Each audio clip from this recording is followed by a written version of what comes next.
Olá pessoal, boa noite. Hoje vamos ter uma live muito especial aqui com o Ricardo da Lucro FC. O Ricardo deve estar já entrando. Vamos ter um papo hoje sobre fundos imobiliários.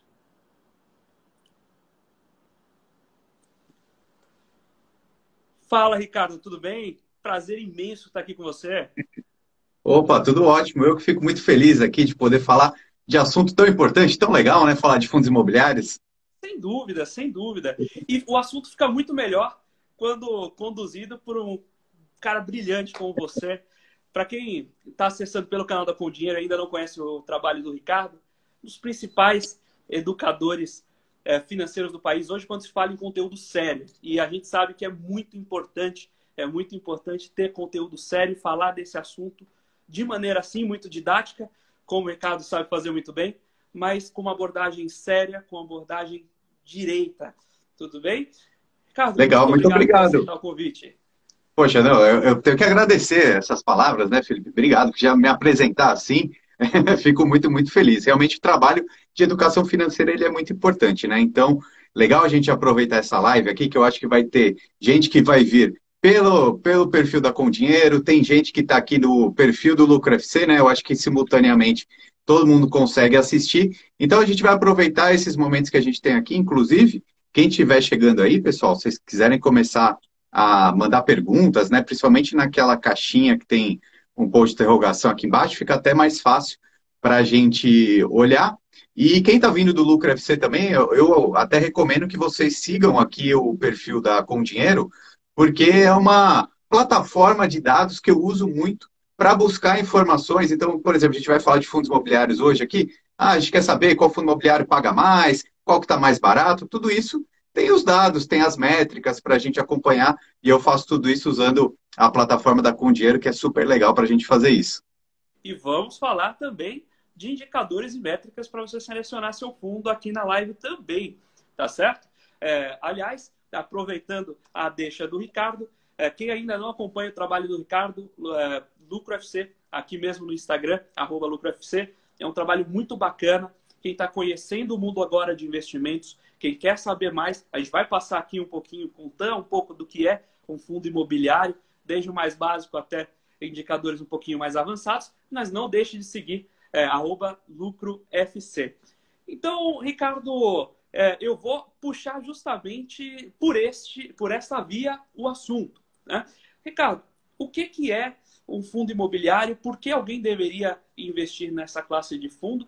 E, eventualmente, qual é a diferença dessa classe para outros fundos que nós geralmente vemos aí nas plataformas digitais?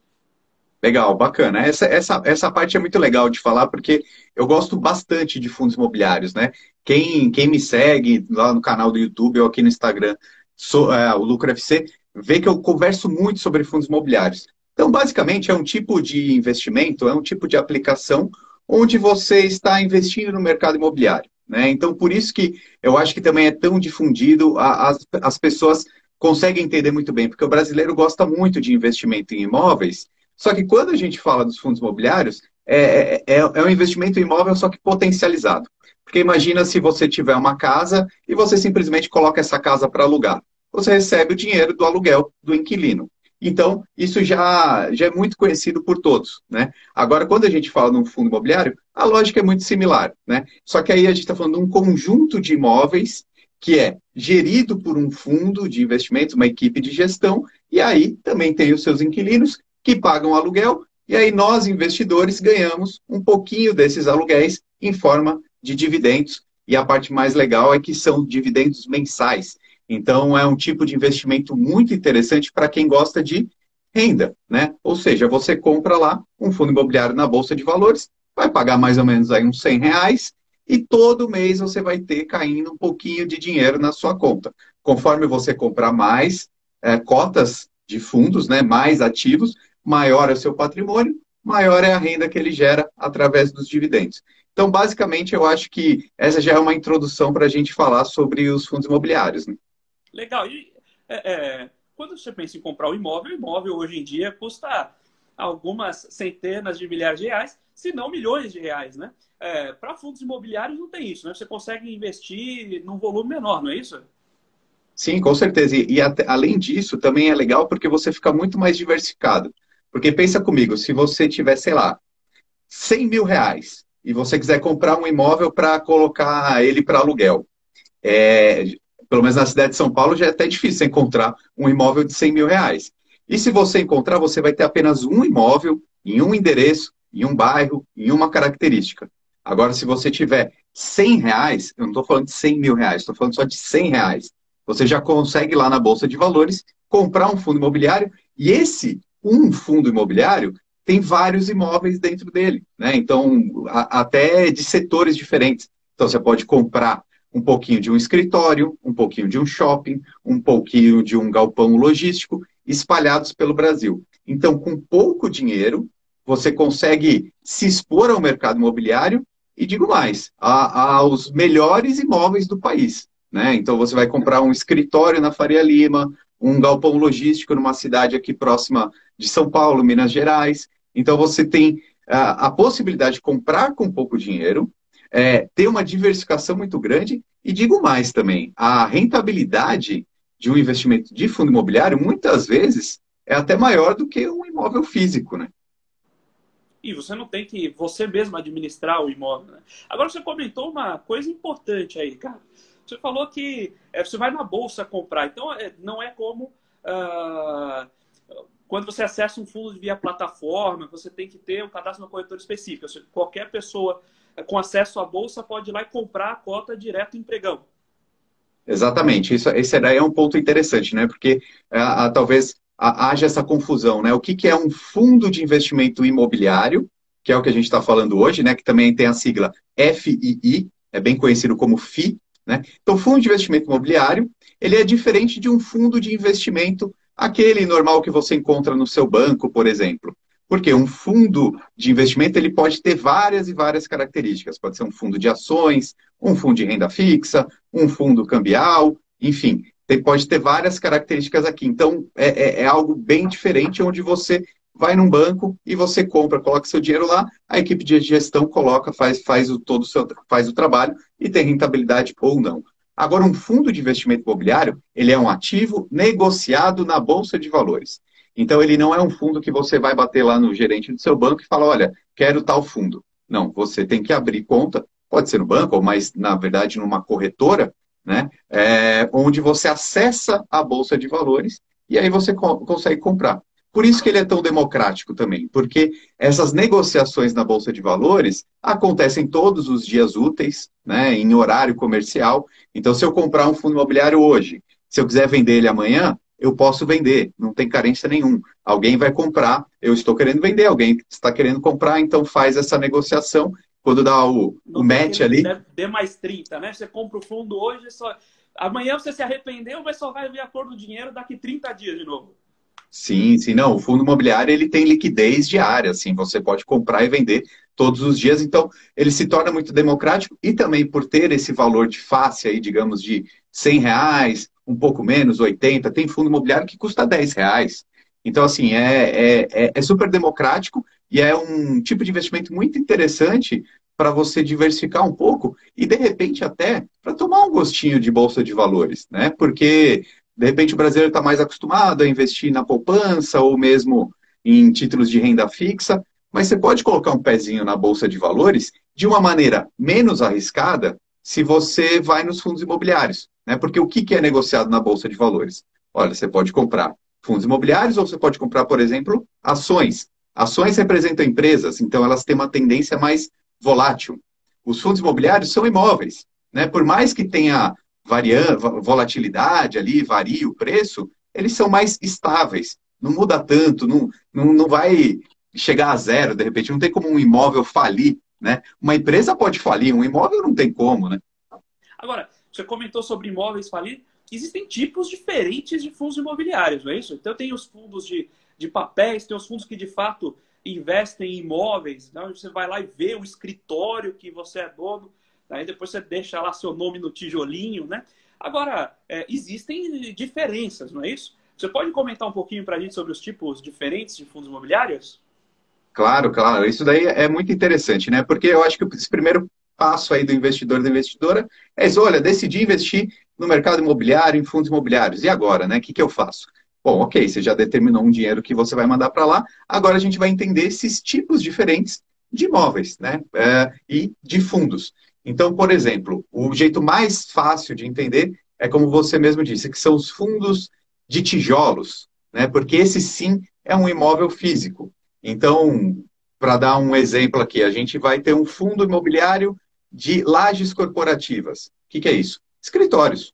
Então, basicamente, é um fundo onde ele tem vários e vários escritórios dentro desse fundo.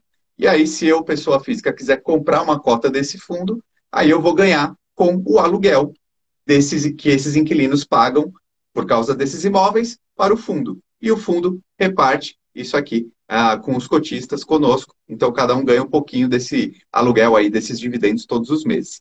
Então, assim, se a gente fosse fazer um desenho assim dos principais fundos, a gente tem os fundos de escritórios, que são as lajes corporativas, fundos de shopping center, fundos de galpões logísticos, que estão muito demandados, né? Porque, principalmente questões de e-commerce sendo muito desenvolvida no país, então precisa de logística, precisa de galpões, né? Tanto para entregar quanto para armazenar. Então, são fundos que estão bem desenvolvidos. A gente tem alguns tipos de fundos mais urbanos também, que, por exemplo, tem supermercado, farmácia, também pode estar educacional, faculdades também estão nessa parte urbana. E além dos fundos de tijolos, que são esses que a gente consegue entender assim bem, olhando mesmo, porque é um imóvel físico, a gente tem uma outra classe de ativos que também é muito desenvolvida no Brasil, que está pagando super bem, né, que são os fundos imobiliários de papéis, né? É um apelido, né? Os fundos de papéis, que eles são de um tipo de investimento que são os CRIs, que são certificados de recebíveis imobiliários, né? Que basicamente é um título de dívida que é atrelado ao mercado imobiliário, e aí ele tem contratos que são reajustados por índices de inflação, índices de taxa Selic, mas tudo isso tem como garantia a imóveis, né? Então, por isso que a gente fala que está dentro de fundo imobiliário, está dentro do mercado imobiliário. Então, são títulos de dívida ali, são contratos que têm como garantia imóveis. E esses daí são, ultimamente, pelo menos nesse último ano, foram os que dispararam e cada vez o mercado brasileiro,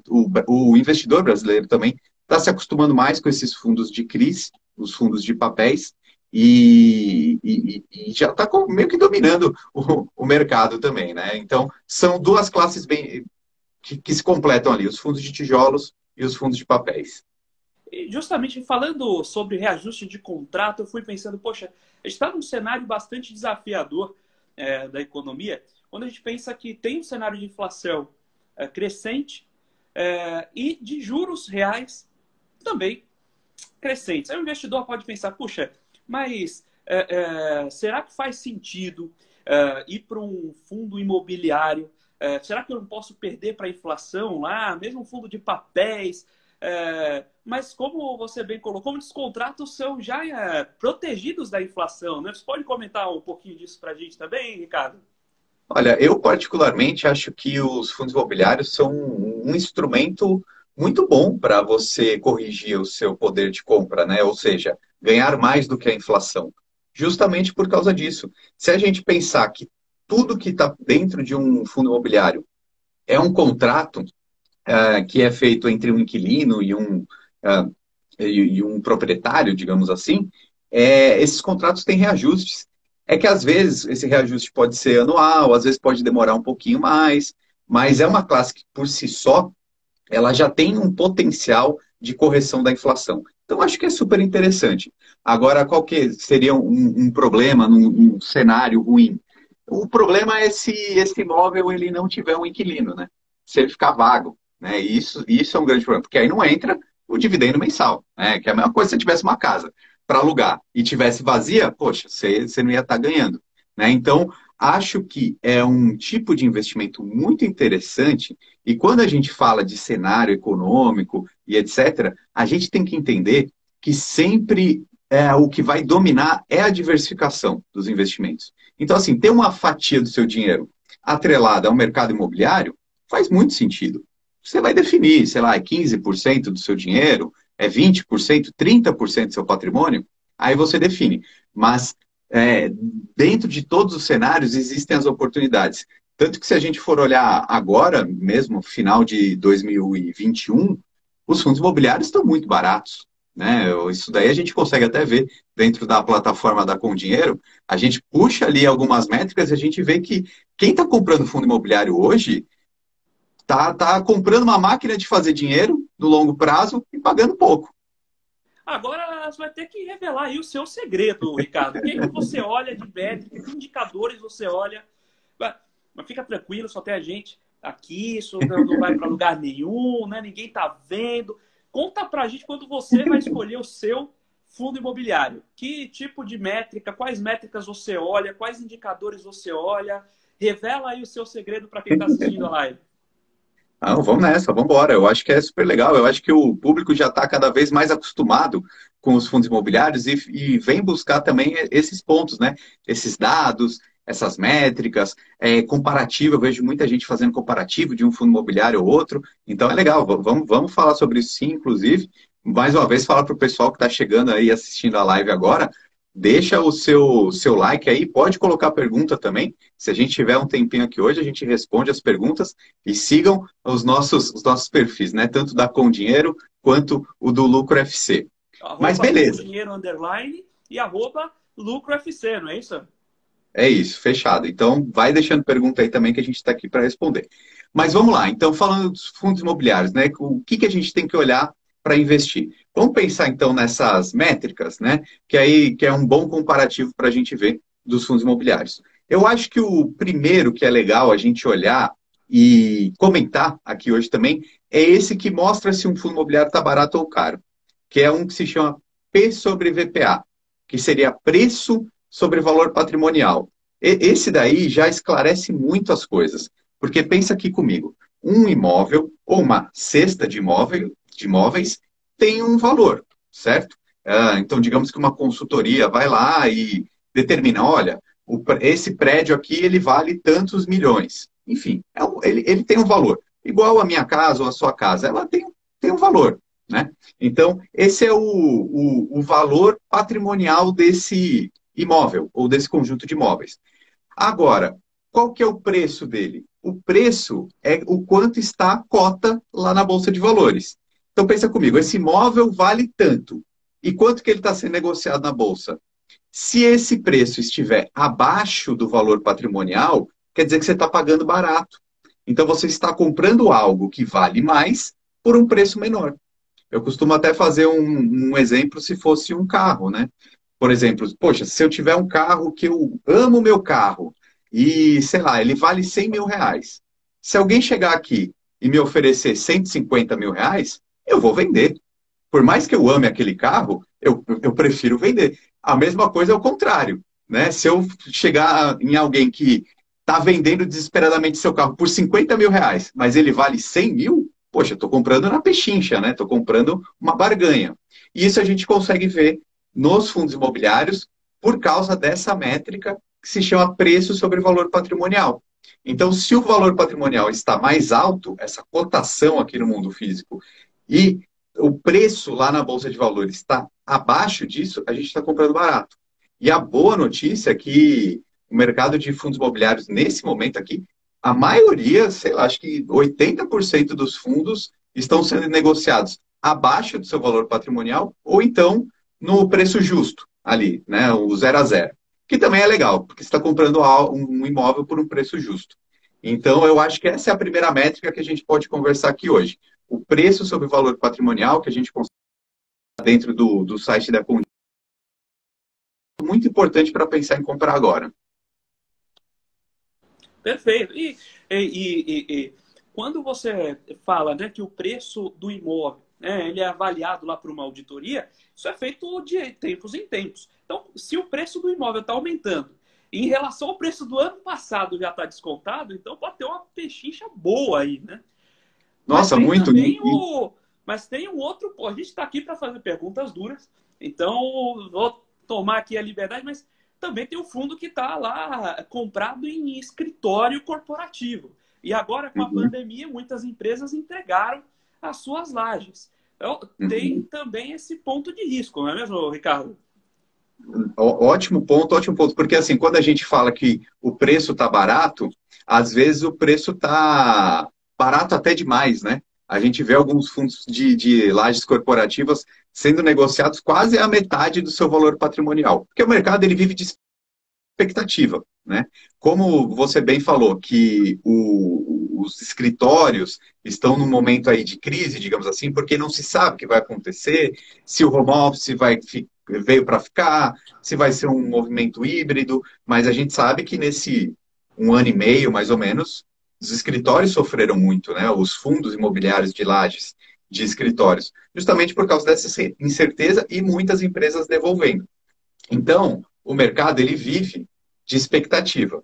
E a incerteza, ela é preocupante. Mas também, de outro lado, é nos momentos de incerteza onde você pode ter o maior ganho. Porque quando está um céu de brigadeiro, já está tudo precificado. Você não vai ganhar muita coisa. Então, eu gosto de pensar nesse momento o seguinte: se você estiver comprando imóveis que você goste, mesmo que está vago porque não tem ninguém alugando. Mas, poxa, se for um imóvel bom, bem localizado, com a manutenção em dia, uma hora volta. Né? Então, eu acho que os imóveis que estão mais sofrendo, os fundos que estão mais sofrendo, são daqueles imóveis meio lado B, que não são daquela qualidade mais excelente, estão numa localização ali meio ruim. Né? Por exemplo, eu acho que o pessoal até colocou aqui no chat, tem um fundo imobiliário de escritórios que é famoso porque ele desempenhou muito mal, que é o XPCM, que é lá em Macaé, e, coitado, né, do fundo, virou um exemplo de algo negativo. Porque ele Aqui a é gente um. fala a verdade.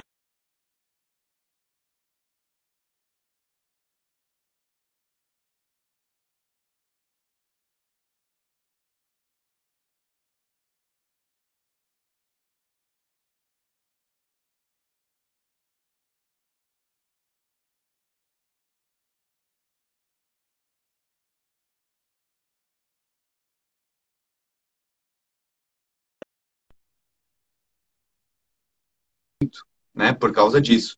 Então, esse fundo imobiliário foi desvalorizando porque não tinha inquilino, e nesse momento não tem. Então, qual que é o problema? O problema é que é um imóvel numa cidade onde não tem tanta procura.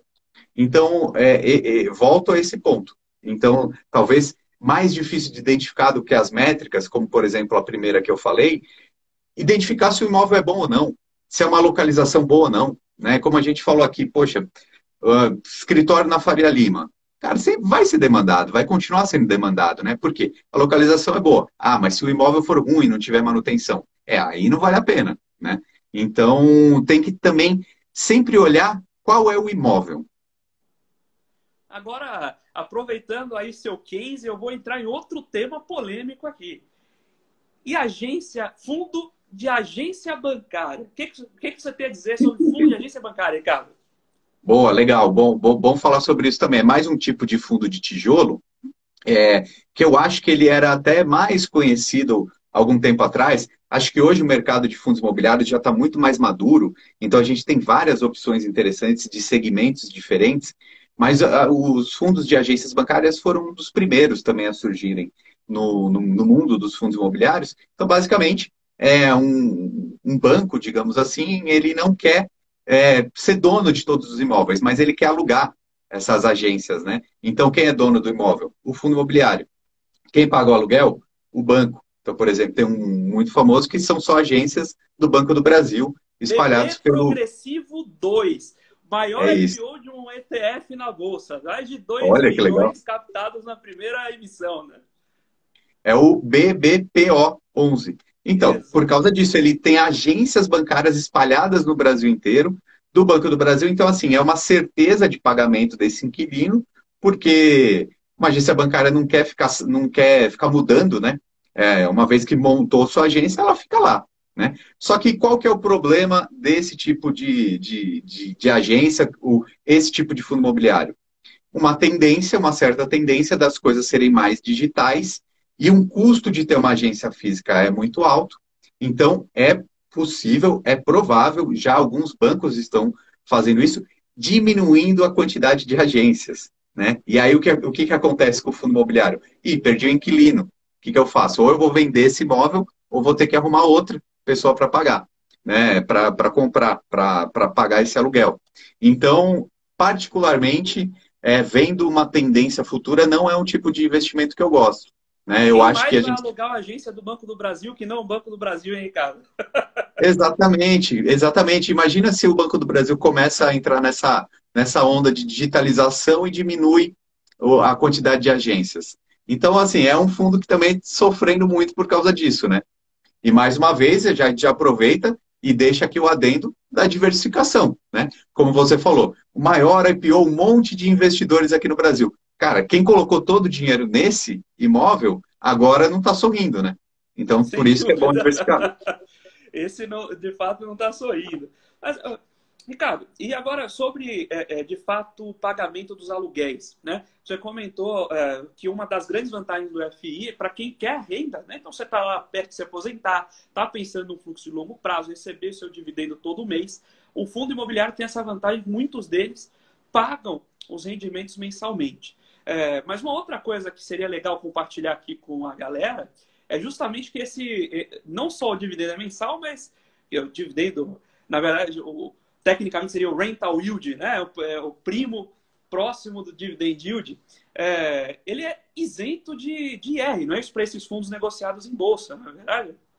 Ótimo, ótimo, ótimo. Essa daí é um outro grande benefício, uma vantagem de investir nos fundos imobiliários, né? Eles são totalmente isentos de imposto de renda nesse pagamento desse dividendo mensal, esse rendimento, né? É, e aí eu acho que é legal até a gente aproveitar essa deixa para falar de uma outra métrica que também é muito relevante quando a gente fala dos fundos imobiliários, que é justamente esse dividend yield, né, que é o DY, né, que justamente mostra qual é o tamanho desse pagamento que o fundo fez anualmente. Né? Então a gente vai ver, outro dia eu estava pegando um estudo que na média, acho que o que é o IFIX, né? O IFIX é a grande média dos fundos mais negociados na Bolsa de Valores do Brasil. Então Como esse se fosse IFIX um ele serve. IBOV para fundo imobiliário. É isso aí. Serve como um referencial, né, pra gente. Se a gente fala fundos imobiliários, o IFIX é a grande média. Se eu não me engano, o IFIX, em média, estava pagando 9% ao ano de dividendos. Então, esse número do dividend yield, esse DY, ele é bem legal para a gente pensar como investidores também. Por quê? Tem fundo imobiliário que está pagando 12% ao ano, 14% ao ano. Tem outros que estão pagando 7% ao ano, 8% ao ano. Então, esse dividend yield, esse dividendo, eu acho que é a grande graça, é o grande motivo de investir em fundos imobiliários. É a renda que cai. Né? Então, a gente tem dois potenciais de ganho num fundo imobiliário. Um é esse dividendo que cai todo mês, e o outro é possivelmente uma valorização da sua cota. Né? Então, sei lá, você comprou hoje por R$ 100. Daqui a 2 anos você vai vender por R$ 200. Então, você teria um lucro aqui nessa operação de R$ 100. Essa operação, que é o ganho de capital, essa sim tem imposto de renda. Né? Mas, não necessariamente os investidores de fundos imobiliários pensam tanto em vender. Né? Eu vejo muitos os investidores de FIIs comprando cada vez mais, não para se desfazer e vender em algum momento com lucro. Quer dizer, em algum momento pode-se fazer isso, claro, mas a grande motivação aqui é esse dividendo que cai todo mês. E esse sim isento de imposto de renda. Maravilha. Em cima do ganho de capital, são 15% de imposto de renda, não é isso? Não, sobre o ganho de capital são 20%. 20%. Quando são fundos imobiliários, são 20%. Então, nesse exemplo que eu dei, a pessoa, digamos que ela teve R$ 100 de lucro. Então, ela tem que calcular 20% em cima disso, ou seja, seriam R$ 20, e essa pessoa tem que pagar essa DARF, né, esse imposto, até o dia 31 do mês seguinte à sua compra. Então, quem tiver ganho de capital, vendeu fundo imobiliário com lucro, tem que pagar imposto de renda. Né? Se não vender, não precisa pagar imposto de renda, nada, fica tranquilo, só declara lá no final do ano, lá em abril, e tá tudo certo. O pessoal perguntou aqui como calcular dividend yield, como calcular preço sobre o valor patrimonial da ação. Inclusive, tem esses indicadores calculados lá, né, com dinheiro.com.br, deixando aí o pequeno jabá, não é isso, para lá. Mas comenta um pouco de como funciona o cálculo desses indicadores, Ricardo. Então, por exemplo, o preço sobre o valor patrimonial teria que pegar esse valor patrimonial do que foi de uma auditoria que fez e dividir pelo valor total ali das cotas. Mas, cara, eu vou ser bem sincero aqui para quem está acompanhando, eu não sou do tipo que fico fazendo conta, né? Por quê? Porque a gente já tem plataformas que entregam isso. Então, por exemplo, eu leio lá na plataforma da Condinheiro, eu puxo um ranking lá.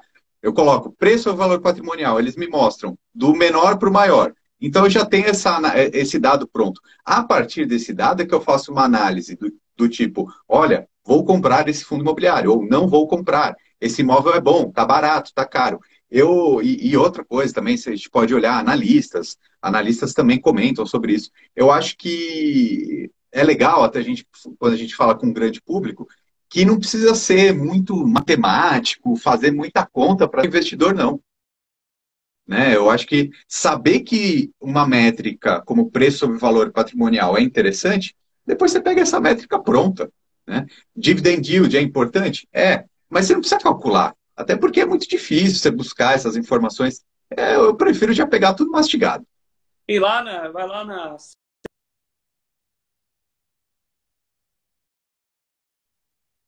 para ver o que imóvel tem lá, saber se vale aquilo mesmo, né? Isso hoje, Total. infelizmente, não funciona. Muito bem. Agora, o que é um bom dividend?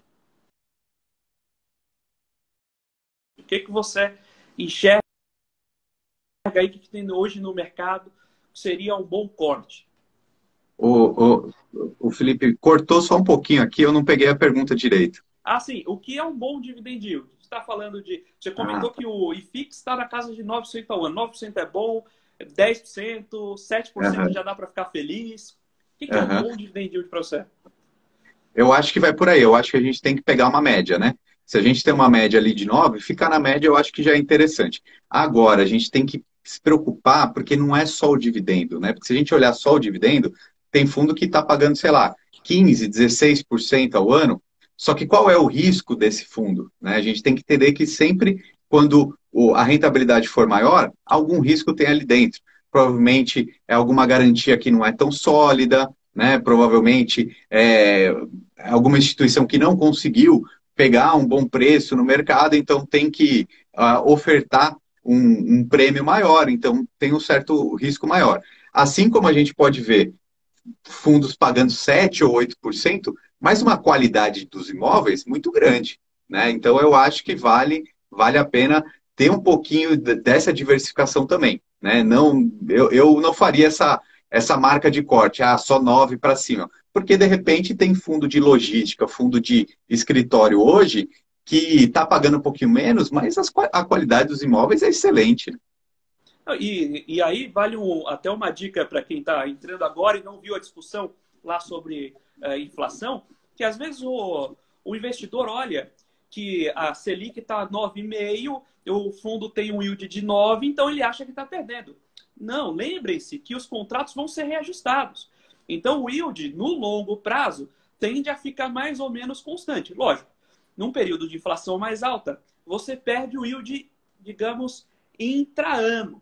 Mas, quando você tem uma inflação estável, você tem mais ou menos aquele yield ao longo do ano inteiro. E no longo prazo, você vai ter todo ano a correção do contrato e fica ali elas por elas, não é verdade? Então, você tem que comparar, o que é mais legal é comparar o yield com um yield de uma NTNB, que é IPCA+.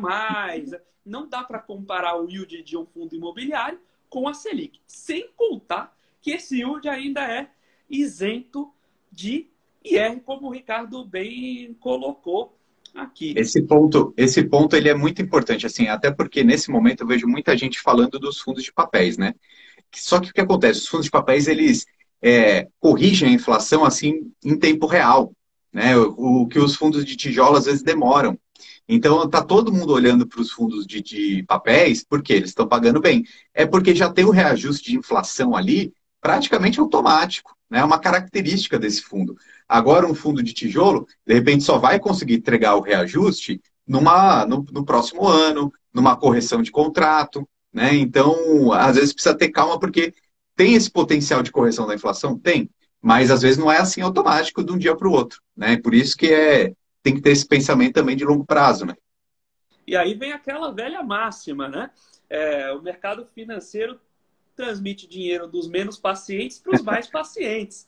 Então, se você está atento ao mercado, está olhando essas oportunidades, você tem a chance de comprar aquele fundinho que está todo mundo falando mal, mas você sabe que tem ali o pote de ouro no final, né? É a máquina de gerar dinheiro, a máquina de gerar renda. Eu costumo falar que o dividendo, você compra um negócio que fica gerando dinheiro para você. Então, você está comprando uma máquina de imprimir dinheiro. Às vezes, um ano vai imprimir mais, do outro ano vai imprimir menos, mas quanto mais patrimônio você comprar aqui, quanto mais cota você comprar, mais máquina de dinheiro você vai ter. O pessoal comentou aqui, diversificação combinado com longo prazo não tem como dar errado. O Titio Markowitz aí não errou, né? Ele tá antigo, mas ainda tá certo, né?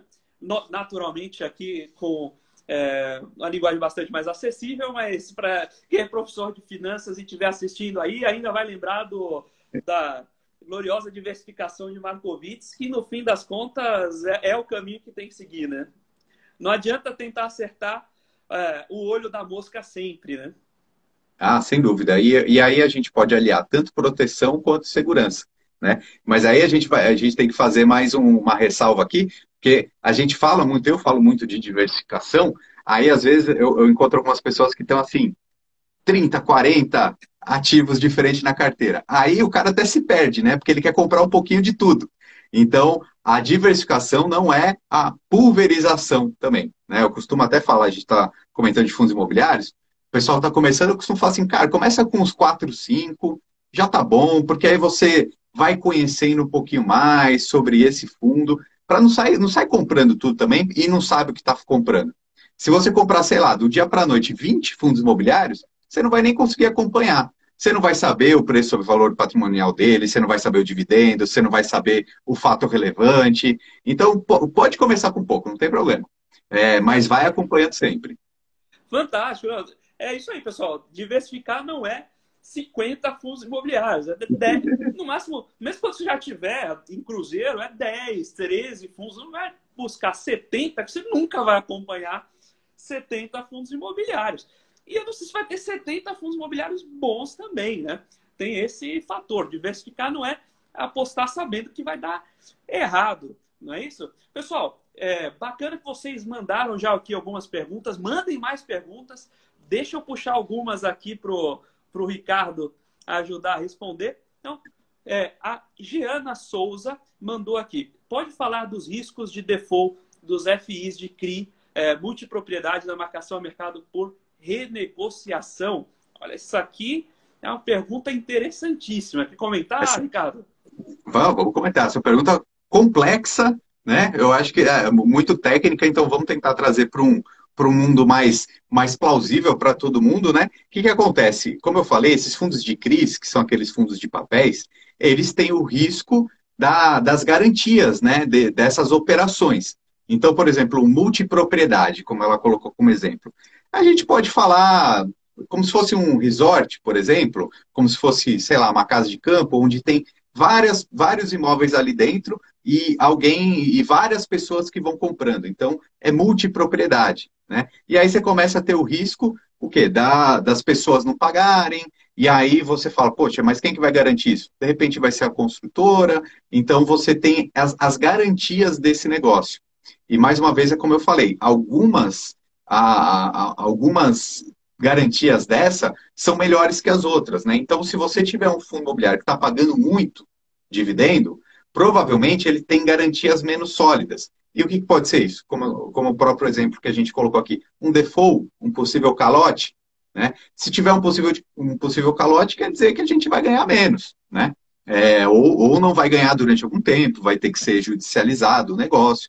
Então, quanto maior for aquele rendimento, provavelmente tem um pouco mais de risco. Então, a gente não pode também fechar o olho e falar assim, fundo de papel é super seguro. Porque você pode ter algum risco de alguém dentro desse fundo dar algum tipo de calote, né? Quer dizer que vai acontecer? Eu acho até legal a gente olhar para esse cenário de 2021, 2020, anos extremamente complexos, né? Muito difíceis, né, para todo mundo, e não, a gente não teve, né? Calotes. Então, eu fiquei até surpreso, achei que algum calote ia ter, né? Mas não tem como prever o futuro.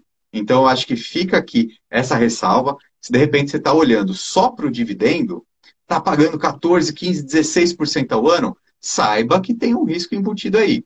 Quer dizer que vai dar tudo errado? Não estou falando isso. Mas é mais arriscado do que um outro fundo que paga ali tranquilo, o básico, né? Então é bom também olhar para os dois lados. Risco não é ruim, só que você tem que saber o risco que você está assumindo, para não colocar um dinheiro maior do que você aceita naquela aplicação. E olha que fica bacana ficar aí, né? Juntando as pontas que o Ricardo muito bem trouxe. Às vezes você, olhando o indicador só, pensa, puxa, dividend yield aqui tem esses fundos de dividend yield fantástico. Porque ele já arrumou, ele já foi se ajustando pela inflação. Se você não para pensar que, de repente, esse outro fundo é de papéis e você não sabe avaliar um fundo de papéis, você acaba comprando gato por lebre, né? Ó, tem uma pergunta aqui. Quando o PVP de um FI está acima de 1, como determinar se o papel ainda vale a pena? Por exemplo, um FI paga 12% de yield, então o indicador está muito bom, mas tem um PVP de 1,5. Você está vendo aqui que o pessoal faz boas perguntas, né, Ricardo? O pessoal tá técnico aqui, é legal, mas é isso que eu falei. O brasileiro está se acostumando tanto com o fundo imobiliário que tá virando conversa de bar já, falar sobre PVP, sobre DY, não sei o quê. Mas, cara, acho muito legal. Assim, eu tenho uma regrinha de bolso que do preço sobre valor patrimonial, que eu costumo sempre aceitar 10% a mais ou 10% a menos. Né? O que é isso? O valor justo é 1, né, dentro dessa métrica. É 1. Se tiver entre 1,10 e 0,9, é aceitável.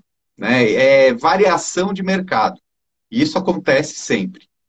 Então, por exemplo, se eu tiver um fundo imobiliário que eu goste da gestão, que está pagando dividendo aí de 12% ao ano, e tiver com o preço sobre valor patrimonial de 1,05, para mim está aceitável. Para mim, eu acho que está ok.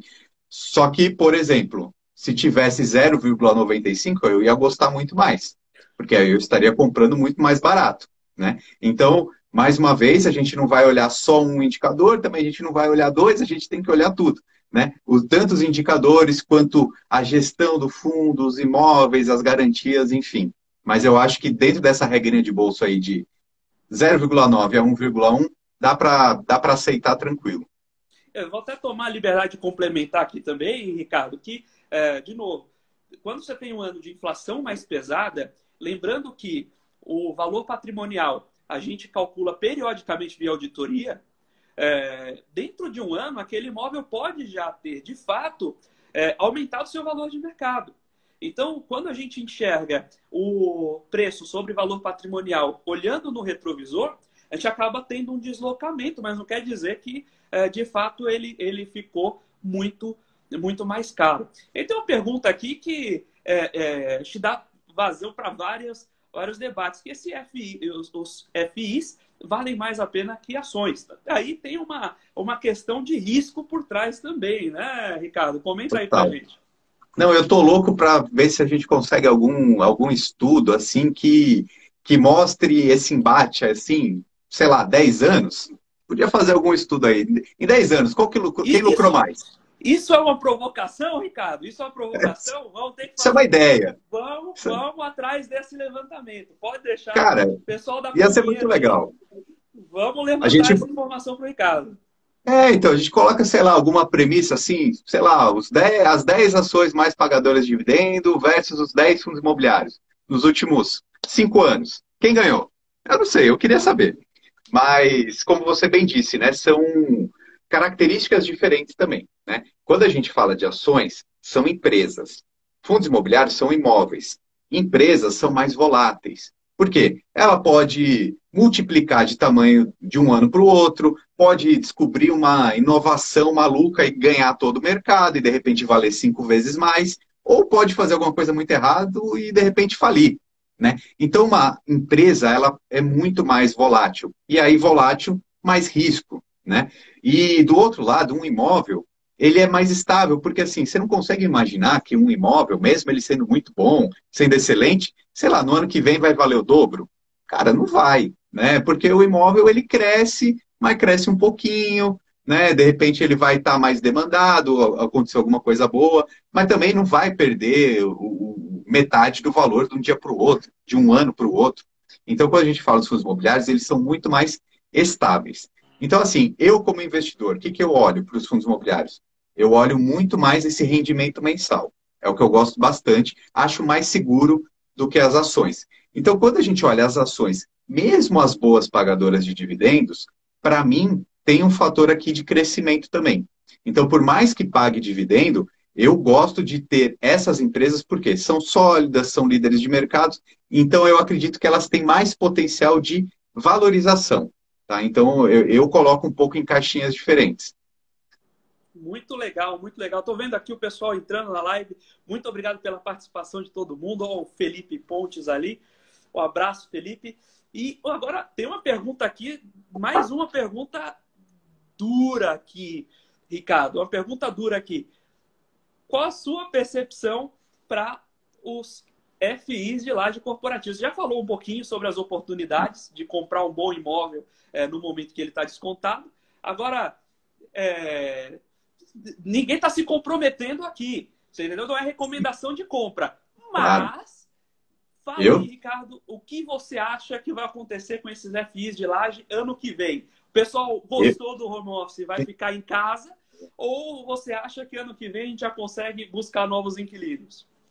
Eu estou confiante, tá? Eu acho que é um dos setores dos fundos imobiliários mais tradicionais que a gente tem e a equipe de gestão que sabe trabalhar. Eu acho que a gente está passando um momento, né? Um cenário de, não sei, de 2, 3 anos dessa incerteza, mas eu acho que isso vai reajustar, né? Eu tô confiante para as lajes corporativas, mas tem esse adendo, né? Aqueles fundos que têm os melhores imóveis, esses aí vão sobreviver tranquilamente. Só que se tiver um fundo que tiver poucos imóveis e não forem aqueles melhores, aí vai ser mais difícil. Agora, na minha opinião particular, está subprecificado. Eu acho que o mercado está dando muita porrada nos fundos de lajes, mais do que devia. Eu acho que a tendência é positiva. Só que tem aquele negócio, não sabemos quando, né? Pode ser que demore pouco tempo, pode ser que demore mais. Só que eu estou confiante para a laje, sim. Maravilha. A Karine está perguntando sobre o Vegip 11, mas eu vou aproveitar a pergunta dela para expandir um pouquinho. De vez em quando o fundo imobiliário aparece com uma história de subscrição. E aí, você entra na subscrição ou aproveita que já estão pedindo mais dinheiro e cai fora, Ricardo? Eu acho as subscrições bem interessantes, né? Só que nesse cenário que a gente vive hoje, dificilmente vai acontecer muita subscrição, né? Porque normalmente as subscrições são interessantes para o fundo quando o mercado está em alta, né? O que é essa subscrição, né? Basicamente, é uma nova emissão de cotas que um fundo imobiliário faz. Então a equipe de gestão está lá e pensa o seguinte: poxa, a gente já tem aqui 10 imóveis, vamos comprar mais um? Apareceu uma oportunidade de um imóvel legal ali numa região boa, vamos comprar? Vamos comprar. Só que o fundo imobiliário não tem dinheiro para chegar lá e comprar, né? Porque ele distribui 95% do lucro com nós cotistas através dos dividendos mensais, né? Então o fundo imobiliário não tem dinheiro em caixa para comprar mais um imóvel. Mas ele pode chegar lá no mercado, na Bolsa de Valores, para os seus cotistas e falar assim: galera, estou querendo comprar um imóvel novo aí. Vocês topam? Eu emito novas cotas, vocês dão dinheiro aqui, eu pego e compro esse imóvel e aí a gente tem mais um imóvel aqui pagando dividendo mensalmente para a gente. Então, o fundo vai a mercado, emite essas novas cotas e aí os cotistas têm que dar uma resposta, né?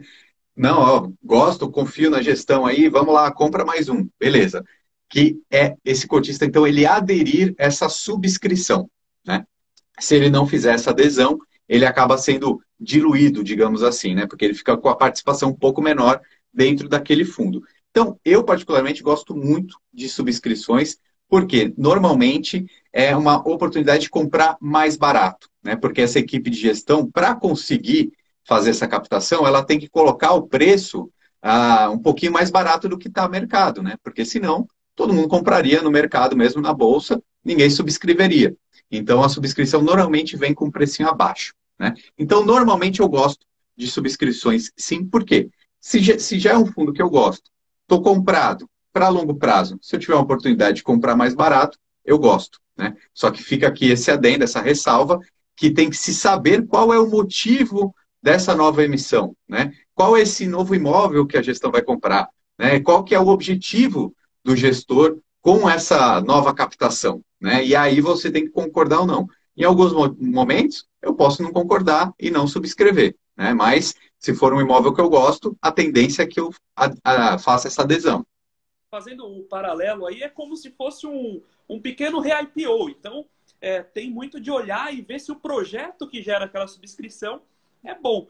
Você não vai entrar no follow-on de uma empresa que está emitindo ações para pagar dívida, porque ela não está conseguindo viver, né? Então, a mesma coisa com o FI. Se ele está fazendo subscrição para pagar as contas, de repente não vale a pena entrar. Mas se ele estiver fazendo porque achou uma grande oportunidade, um novo projeto, de repente tem uma chance aí de comprar mais barato. O Luiz perguntou aqui sobre BDRs de rates, né? Que são os... Fazendo aqui um paralelo grosseiro, são como os fundos imobiliários americanos, né? O que inspirou o nosso fundo imobiliário. O que você pensa sobre esses BDRs, Ricardo? Eu gosto bastante dos REITs, tá? Eu não sou muito fã de BDRs, porque eu acho que hoje a gente tem facilidade para abrir conta numa corretora norte-americana e investir diretamente lá, né? Hoje em dia é muito, muito fácil. Então, eu não sou tão fã de BDRs, mas os REITs, que são aí os primos dos fundos imobiliários, eu gosto muito, muito. E eu acho que 2022 vai ser um ano muito bom para olhar para fora do país, né? Até porque a gente vai ter uma volatilidade muito grande aqui. E eu peguei alguns estudos assim, falando dos REITs, né, que são esses fundos imobiliários, aí os primos, e eles têm um grande potencial de crescimento. Eles não pagam tantos dividendos quanto os fundos imobiliários, tá? Então eu acho que aqui a gente já começa a fazer até uma separação. Fundo imobiliário, o dividendo do fundo imobiliário do Brasil é muito alto, né? Nos Estados Unidos não é tão alto. Só que ao mesmo tempo, se você pegar um histórico de 20 anos, os REITs, eles valorizaram mais até do que a média das ações norte-americanas, que é o S&P 500, as 500 maiores ações. Então, os maiores REITs valorizaram mais que as principais ações. Então, olha que interessante, né? Eu fiz até um comparativo lá no meu canal, que a conclusão era essa. Os fundos imobiliários no Brasil pagam mais dividendos, só que os REITs crescem mais. Até porque a gente tem o fator cambial, né? Aí a gente perde qualquer disputa, porque o dólar sempre sobe, né? Então, essa variação cambial fez os REITs aí nos últimos 20 anos explodirem. Então, acho que é legal olhar para lá também, sim. Legal. Não, agora e a provocação, né? Mas se eles subiram ou não já tá caro? Não, Ricardo? Rapaz, eu acho que não, viu? Porque é um mercado muito sólido. E quando a gente fala do mercado americano, e então eles têm uma tendência, é um negócio meio cultural mesmo, assim, mais de 50% da população investe em bolsa justamente porque tem essas características e é muito incentivado tanto a parte de inovação quanto empreendedorismo. Então, eu acho que a cultura americana, eu acho que ela é muito interessante para a gente investir. Óbvio que não tem como prever o futuro e óbvio também que eu não sou analista para fazer nenhum tipo de recomendação, mas otimista eu estou. Não acho que é uma bolha generalizada, não. Muito bem, muito bem. Então, pessoal, o Ricardo comentou sobre o comparativo do canal. Não deixe de visitar lá o canal do Ricardo, o Lucro FC, no YouTube. Tem um conteúdo fantástico lá para você que está começando, conhecer um pouco sobre esse mercado. Mas lá tem também análises mais profundas, debates super interessantes, tanto sobre fundos imobiliários quanto ações. O negócio do Ricardo é dividendo, é ganhar a renda passiva lá. Negócio do Ricardo é dividendo. Não deixem de seguir, um conteúdo muito bacana. Inclusive, eu queria... o pessoal pode continuar mandando perguntas, mande sua pergunta, mas, sobretudo, já puxar o agradecimento ao Ricardo. Muito obrigado por aceitar o convite, Ricardo. Foi fantástico o bate-papo, estar com gente que ajude a gente a traduzir o mercado é muito importante. É muito importante. A gente vai ter várias outras rodadas dessas semanais sobre temas diversos. Semana que vem a gente deve falar um pouco sobre futebol e clube empresa. Então, como finanças se misturam com a paixão no esporte, com o pessoal lá do Lei em Campo, o pessoal muito gente boa também. Mas, poxa, abrir essa série com você, Ricardo, foi simplesmente fantástico. Agradeço muito você ter aceitado você aceitar esse convite. Foi muito bom mesmo. Legal, eu que agradeço muito as palavras e eu acho que é muito bacana, como eu estava falando, o mercado brasileiro ele está amadurecendo muito. O investidor brasileiro está amadurecendo e eu acho que a gente segue esse caminho juntos, né? Às vezes eu principalmente, eu gosto de tentar falar da maneira mais simples possível, porque tem muita gente entrando, só que a gente já percebe até pelas perguntas aqui que muita gente precisa de um acompanhamento como a Com Dinheiro faz, porque eu até brinco lá no canal, né? Às vezes, se você está do básico para o intermediário, você já precisa seguir esses dados, começa a ler algumas métricas, vê um ranking, isso ajuda muito na tomada de decisão, né? E como eu falei, ninguém precisa ficar fazendo conta mirabolante, não, né? A gente consegue puxar essas informações, então o mercado ele está amadurecendo muito, não só o de fundos imobiliários, mas o de investimentos como um todo no Brasil. E como você falou, eu gosto muito de dividendo, gosto muito dessa ideia de viver de renda, porque eu acho que tem que ser uma busca que todo mundo tem que fazer, né? Porque é aquela brincadeira, aquela fábula lá da formiguinha e da cigarra. Cara, se você poupar todo mês, você não vai passar fome no inverno, né? Então eu acho que esse é o caminho e é legal a gente poder falar sobre isso. Poxa, fantástico. Essa frase acho que fecha bem essa discussão, né? Se você poupar todo mês, você não vai passar fome no inverno. E aí tem uma pergunta aqui que não queria deixar sem resposta, que é se vale a pena ou não fazer preço médio. Acho que essa é uma pergunta que para muitos iniciantes especialmente, mas mesmo gente experimentada, tem esse debate. Fala, puxa, o papel está caindo, vou comprar mais, vou comprar mais, vou comprar mais. Mas se o fundo do poço estiver ao sapão, o que você pensa sobre isso, Ricardo? Cara, eu acho que vale a pena sim. Só que assim, você não pode buscar pelo preço médio. Você tem que buscar comprar sempre ações que você gosta ou fundos imobiliários que você confia. Então, comprar mais barato é sempre melhor. Só que comprar simplesmente por causa de fazer um preço médio, aí não vale a pena. Você tem que comprar pelo fundamento, pela decisão. Se isso for fazer seu preço cair, muito melhor. Porque quanto mais barato, maior é o dividendo que você ganha. Então, a gente tem que controlar o coração para não ficar naquela emoção de eu comprei ontem, caiu.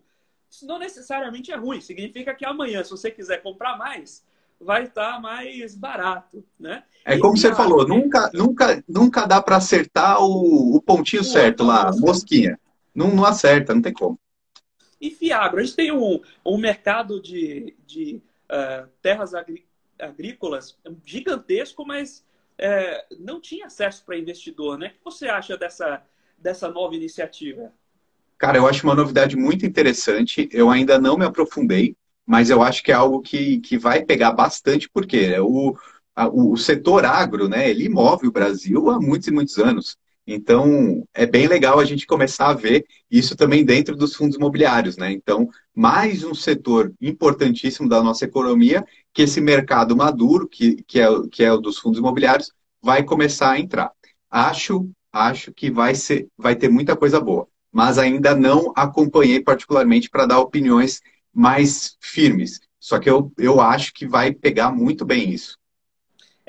O que geralmente a gente escuta no mercado é sobre veículo, né? O fundo imobiliário é um veículo super bacana e todo um papel, um setor como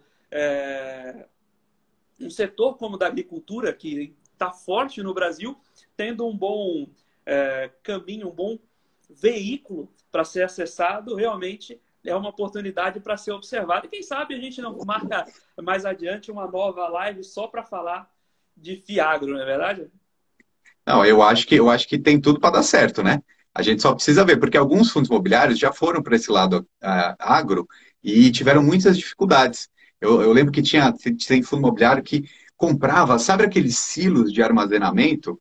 Cara, que negócio maluco, né? Mas é um imóvel. Então ele pode estar dentro de um fundo imobiliário.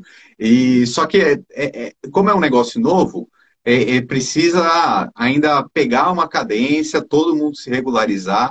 Mas eu acho que o potencial é gigante, porque o setor agro no Brasil é carro-chefe mesmo e vai ser legal ver ele dentro dos fundos imobiliários também. Crescimento de renda, FI ou ações? Acho que aí tem uma questão de renda e patrimônio também, né, Ricardo? Quer comentar essa para gente ir caminhando para o final? É que nada anda sozinho, né? Por isso que, mais uma vez, você tem que ter um pouquinho aqui, um pouquinho Diversificação. ali. Então, mas assim, se eu for olhar só crescimento, aí eu acho que a gente tem mais potencial nas ações. Em qualquer ação, também não, né? Se eu quero muito crescimento, tem que ser uma ação de uma empresa menor, talvez, ou muito inovadora, tá? Então, assim, se a gente for olhar essas empresas de dividendos, por exemplo, elas têm a tendência de crescer pra caramba. Eu acho que tem uma tendência de crescer mais do que os fundos imobiliários, né? A princípio, então, o desenho de crescimento está mais nas ações. Só que nada a gente pode cravar na pedra, né? E aí tem outro fator, né, muito bem colocado, Ricardo, que é, é, o, o crescimento de renda, a necessidade de mais rentabilidade, às vezes vem associado a um risco, e é um risco que o investidor não vai querer correr. Né? Então, diversificação, você quer deixar um pouquinho em ações de crescimento para tentar dar aquela corridinha, achar aquela a próxima Apple, deixa um pouquinho, mas não vai colocar o seu patrimônio inteiro em uma. Lá atrás, Ricardo, uma petrolífera, não tinha? Que o pessoal tinha um projeto gigantesco para ela, rendia Ah, bem sim. pra caramba, e depois não deu em nada. Teve essa história ou não teve? Vendeu o PDF, né? O PDF não, o PowerPoint. Então, às vezes você tem, nossa, essa empresa vai crescer pra caramba e de repente a OGX, né, que foi esse caso, disse que ia explorar petróleo no Brasil inteiro, ia ganhar dinheiro pra caramba. Na hora que furou o poço, não saiu petróleo. Aí ferrou, né? Todo mundo que investiu perdeu dinheiro.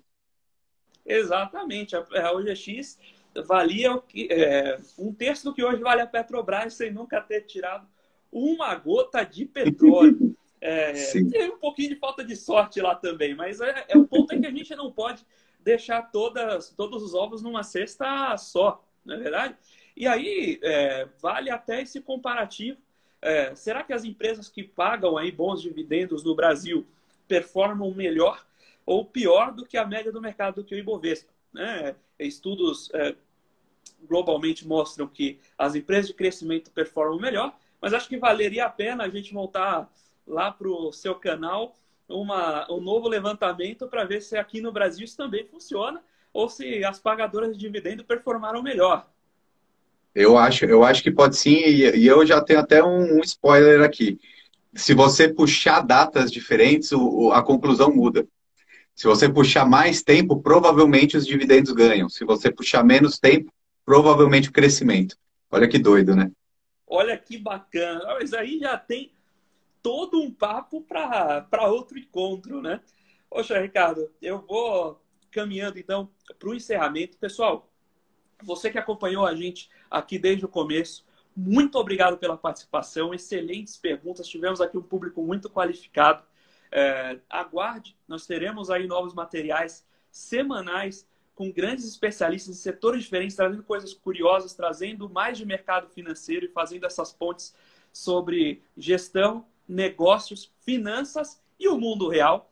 E eu não poderia ter encontrado um convidado melhor para conversar do que o Ricardo. Foi fantástico trazer essa ponte de temas que muitas vezes ficam restritos. A gente não é por maldade, pessoal, mas a gente dá aula de finanças, às vezes a gente usa um vocabulário mais específico e o Ricardo vem aqui brilhantemente ajudando a gente a tornar esse conteúdo mais acessível para vocês. Então sigam lá, @LuproFC, sigam @ComDinheiro_, busquem um conteúdo lá do Invest Journal, acessem lá também investjournal.com.br para ver outros conteúdos escritos e não deixem de acompanhar as próximas lives. A gente promete buscar grandes feras, assim como o Ricardo, para trazer esse conteúdo para vocês, tudo bem?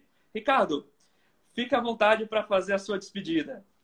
Eu agradeço muito a oportunidade, como eu falei, é super legal conversar sobre assuntos tão interessantes e importantes para o público. Então, obrigado mesmo, sigam a gente nas redes sociais aí, foi muito bacana o papo. Obrigadão, viu, Felipe? Muito obrigado, Ricardo. Até a próxima. Tchau, tchau, pessoal. Tchau, tchau.